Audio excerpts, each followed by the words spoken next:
The Australian Financial Review.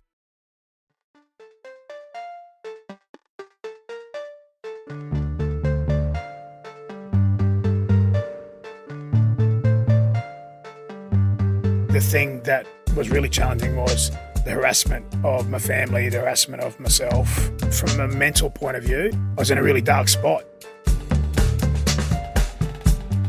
I think when someone says don't worry about it, I think that would be a bit of BS. Hi, I'm Sally Patton, editor of Boss from the Australian Financial Review, and welcome to 15 Minutes with the Boss,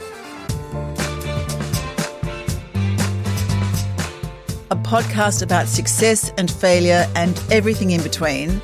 And along the way, we're hoping to get some really great advice from our leaders. My guest today is Anthony Seibold, the coach of the Warringah Sea Eagles. Hi, Anthony. How are you? I'm well, Sally, and it's great to be here today.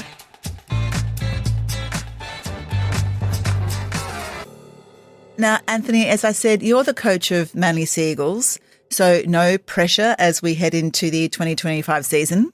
In addition to a team of players, you have a football staff of more than 20. Last year, you finished 7th on the ladder, up from 12th the year before. And indeed, 2024 was the 5th time in the last 11 seasons you've made the finals. So congratulations. What are your goals for 2025? Yeah, well, our goals for 2025 is to repeat the finals performance. It's been a decade since our club has made the finals in 2 successive seasons. So that's one aspiration that we have. But our whole pre-season preparation is about taking the club to the next level. And the next level for us is to become a top 4 side. And that's the opportunity that we've got in front of us. Okay, I'll keep my fingers crossed for you. On that note, we don't have very much time. Let's start the clock, 15 minutes. Let's go.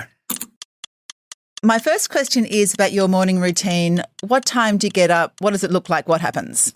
So I'm up at 5 o'clock every day. And so I try and do some sort of exercise of a morning time. So whether it's in the gym at our Centre of Excellence, whether it's riding my push bike twice a week, and then have breakfast, generally speaking, in at the Centre of Excellence where we're based. So that's sort of the morning routine for me. And I try and get a sauna in as well. So I find that a sauna is a really good way. A sauna in a cold water plunge is a really good way for me to start my day. So do you do the whole sauna ice bath thing? I do. At the Centre of Excellence, we've got a big sauna, 14-seat sauna, and we've got the cold water plunge pool right next door to it. So it's literally, I can either do contrast or I do 10 minutes in the sauna and then 5 minutes in the ice bath. There's a lot of research around sauna and promotion of cardiovascular health, but also human growth hormone. So when you train in the gym, there's some research in and around having benefits there to have a sauna post-gym.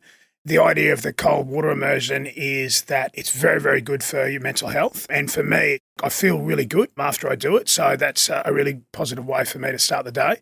We talk about having a better week, and I work with a personal coach who talks to me about having a better morning. And that's sort of essentially why I've got such a routine of a morning time. Yeah, fantastic. Okay, my next question is about your career. Can you tell me about a pivotal moment in your career or something that happened that really changed the trajectory of what you were doing? Yeah, so I was head coach of Brisbane Broncos. It was the second club in the NRL that I was head coach for, and I had, I suppose, what you'd call a failure up there. I had a 6-year deal and I finished after about 18 months, and so that really changed the trajectory because I had to endure a failure in the public eye, which was quite challenging at the time. But I feel like I've learnt a lot from that particular failure. And I think in life, perseverance is something that any person who has been able to reach, some sort of elite level in their particular industry has had to endure some failures and had to show perseverance and resilience. So that changed the trajectory. And it actually changed because I moved codes and I moved countries. So I went from, living in Australia, working as a head coach in Australia in the National Rugby League, to working with England Rugby Union, which is a totally different code in a different country. So what would you say was the actual failure in Brisbane? Results, okay. So in, elite sport, people look at the scoreboard and that's essentially all people look at and you're judged on that. Now, is that success or failure? No, you could argue that there's some successes if you're building a team and you're bringing emerging players and you're improving the program. But ultimately, the results suggested that it was a failure. So how do you learn or how do you cope with pressure which I assume you would have got from the media and fans? Because they're such high-profile positions, right? Yeah, they are an Australian sport, and you're right. I mean, look, it's perceived pressure. That's probably the one thing that I would say. Knowing a number of surgeons, like people who operate on others, like that's where I perceive pressure to be because it's life and death. The perceived pressure comes from the speculation in and around the media. Unfortunately, during my situation at Brisbane, it spilled over into some harassment and defamation on social media.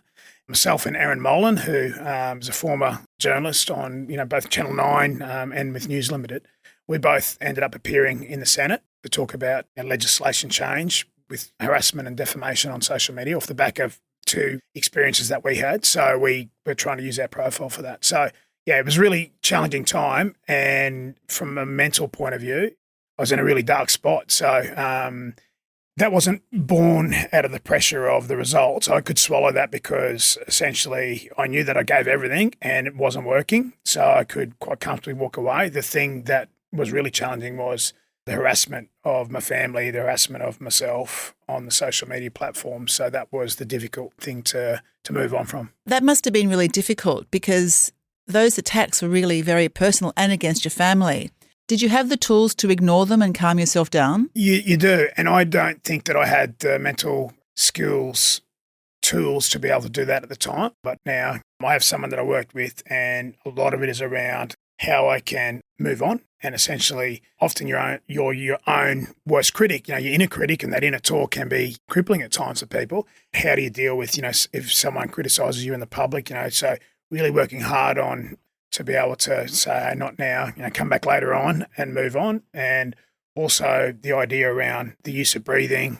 I didn't have those tools 4 or 5 years ago now when I was working at the Brisbane Broncos. So breathing is a big tool, is it? It is for me. Yeah, I do a lot of box breathing. Nasal breathing, 4 seconds, hold it for 4 seconds, breathing out for 4 seconds through your mouth, and then holding for 4 seconds. And you're doing sets and reps of that. And so that really helps me, again, clear my mind. It helps with down regulation. So one of the things, and you're talking about being a boss and being a leader, is how do you separate work to then when you get home? And I actually work pretty close to where I live. So I have strategies to not only start the day, which is the question you asked, but actually how I finish my day and how I down-regulate from being a head coach to being a dad or a husband. And so I'm really deliberate with that. And when you talk about down-regulation, does that mean to de-stress? Yeah, that's exactly it. It's an opportunity to take a breath and end one part of your day before you start another. Is there anything else you do to fend off the inner critic? Yeah, there is. I've got a strategy which is called the FOP strategy, F off please, so FOP. And so essentially when the negativity or the negative self-talk comes on, I'll say, F off please, and you can come back later on, but not right now. And so it's something that I've been really working on hard with our mental skills coach, and our players actually use that same strategy. So that's one way. The other way I try and silence that inner critic is through journaling. And so writing down one thing I'm grateful for, writing down how I'm feeling and being really, really transparent about how I'm feeling. If I'm feeling a little bit crappy, pardon the language, I'll write that down. And then one thing I've learned that day. Gratitude is an excellent thing to think about because if you actually focus on the positive and, what you're grateful for, and I think that's really important for us to reflect on at times. So, yeah, that's sort of the two sort of strategies that I use most common, other than breathing. Interesting. Okay, Anthony, what is the best piece of career advice you've ever received? There's been a few, but I think the most important one or the biggest bit of advice for me is about being curious. And it's really interesting. It's come from a couple of different leaders in a couple of different industries. It's been a pretty common thread across leaders that I've met in my time. And by being curious, it's actually being open-minded to find a better way of doing things. Like you go outside my industry. So, I met you through Matt Comyn from the Commonwealth Bank, who's the CEO there. I've just come back from LA. I've just come back from going across to the Crusaders, who are a very successful franchise in Super Rugby over in New Zealand, in Christchurch, looking at other sports, looking at other industries. So if there's one idea that I can come and bring back and add to either my skill set or add to the program, then I feel like we're going to continue to improve and get to that next level. So be curious is an important piece of advice. That's interesting. So are there one or two things that you can point to that you've learnt through observing Matt Comyn? Yeah, he prepares and treats himself as an elite executive. So by that, he tracks his sleep. He's very deliberate around his routines around training and meals, etc. But the thing that really impressed me was how well he prepared and how well he was able to pivot from performance moment to performance moment. So when I observed Matt, he was doing an interview with the media, then he was able to pivot, get up on stage in front of a couple of hundred people and deliver a really key message. Then he was back with some key staff back at the Commonwealth Bank.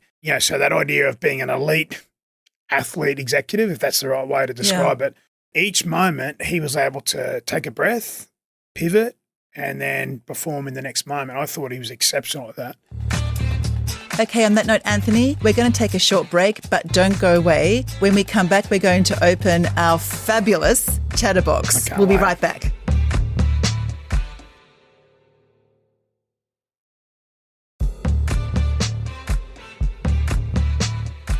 Welcome back to 15 Minutes with the Boss. I'm here with Anthony Seibold, the coach of the Sea Eagles. Now, Anthony, this is our section called the Chatterbox.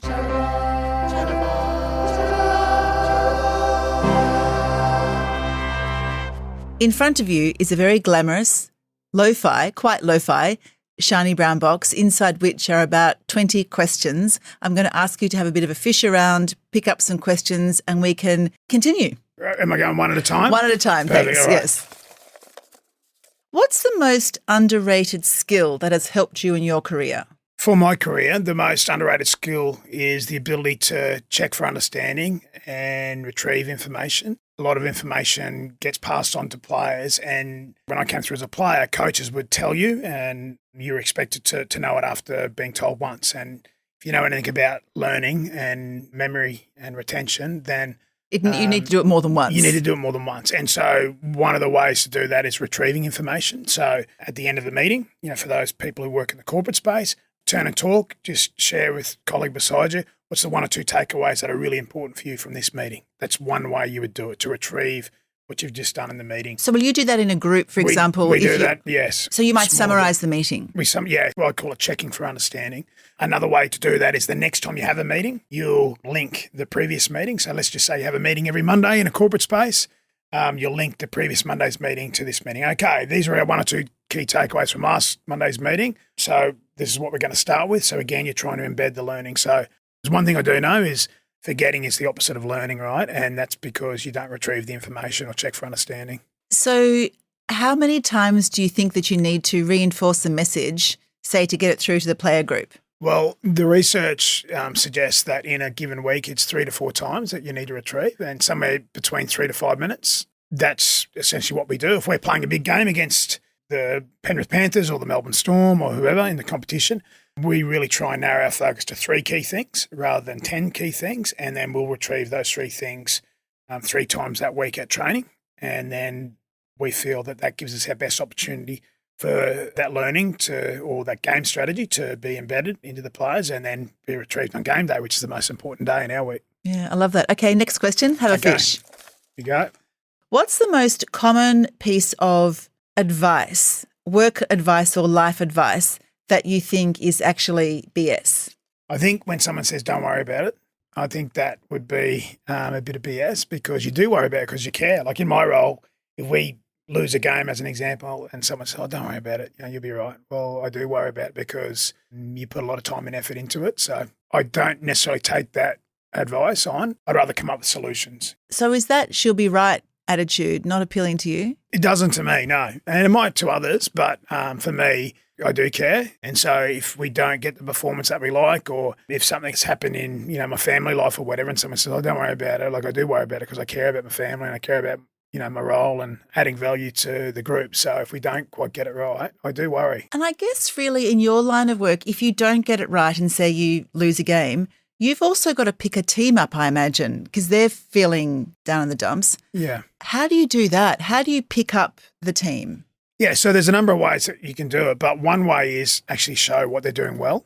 So you don't always have to go to the negative. Like if you lose a game, and you've got 5 or 6 days before your next game, if you just hammer the guys all week with negativity or self-correction and so on, that's not going to help. So what I do is, okay, what are we doing well? And really try and reinforce those things. And the use of shout-outs. We didn't get the result on the scoreboard, but just point to someone who helped you on the weekend, do your job. just show positive reinforcement. Hey, we do this and we do it for longer, then we'll get the result of the performance that we want. And so trying to reinforce, I think that's one thing that I try and use to get a group up. That is really good advice for all leaders. I love that. Thank you. Okay, let's have another go in the box. What is your favourite party story you like to share? When I was playing over in the English Super League, I was playing for a team called London Broncos, and at the time it was owned by Richard Branson. Oh, right, okay. And so people would know who he is, from Virgin fame. London is soccer crazy, not rugby league crazy. But at the time, he was really trying to ramp up the support of the London Broncos. So what he organised was for about 7 or 8 of us to open the Brit Awards, which is the music industry awards night in Britain in the year 2000. So Queen and a group called Five, who were a young boy band at the time, they re-released We Will Rock You. So they had 7 or 8 of us London Broncos players literally playing the kimono drums, right, to start the Brit Awards. Yeah. And were you actually playing them? We were literally playing them. And, like a karate outfit with a headband on and playing them, right? So this is like pretty cool, right? Wow, so yeah. Performing that same night was Robbie Williams, the Spice Girls, Tom Jones, Natalie Imbruglia. I could go on and on and on. And so that's my favourite party story that I tell people at a dinner party or a party that I've performed on stage with Queen and I've met Robbie Williams backstage.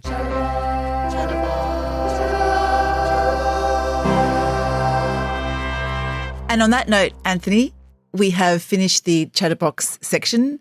I now have one final question which we ask all our guests, and that is, if we gave you 12 months off, unencumbered, you could do anything you liked, what would you do?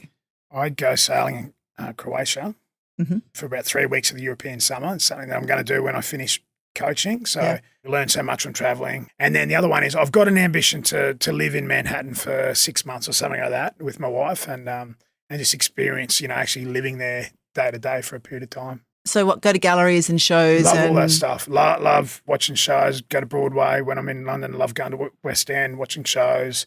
I just love the vibe of Manhattan and particularly the Lower East and particularly around Dumbo, which is sort of just, the other side where Brooklyn is. For whatever reason, I don't understand why. It just fascinates me, that sort of stuff. And I'd love to do that for 6 months as part of that 12 months off that you're going to give us, Sally. It would be great. And that is our 15 minutes up. Anthony, it's been fantastic talking to you today. And I really love your advice that people take more than hearing something once in order to retain something, the fact that you've got to say it again and again and again. So let's embed that advice, and I'll tell you what my key takeaways are. And they are, I really like the way you start the day and you think about it as being a really important way to make sure that the day is as successful as it possibly can be. I love the way that you combat that negative self-talk with a few things like telling your inner critic to F off and writing a gratitude journal. I love the way that you are curious and you learn so much from other codes and indeed other people from business like Matt Comyn. And I also really appreciate that, for you, that she'll be right attitude, the don't worry attitude is not enough. That is not a solution. Your job and your passion is to find solutions. So best of luck for finding solutions in 2025 on the field and off. And thank you again so much for allowing us to spend 15 minutes with the boss. Thank you so much, Sally. Cheers. And thank you to everyone for listening. If you like the podcast and would like to hear more, consider sharing the podcast or writing a review, as it helps us to reach more people. And follow us wherever you get your podcasts. At the Financial Review, we investigate the big stories about markets, business and power. For more, go to afr.com, and you can subscribe to the Financial Review, the daily habit of successful people, at afr.com/subscribe. This podcast was hosted by me, Sally Patton, and produced by Lap Fan and Martin Peralta. Our theme is by Alex Gow, our head of podcast is Lap Fan, and the head of premium content is Fiona Buffini.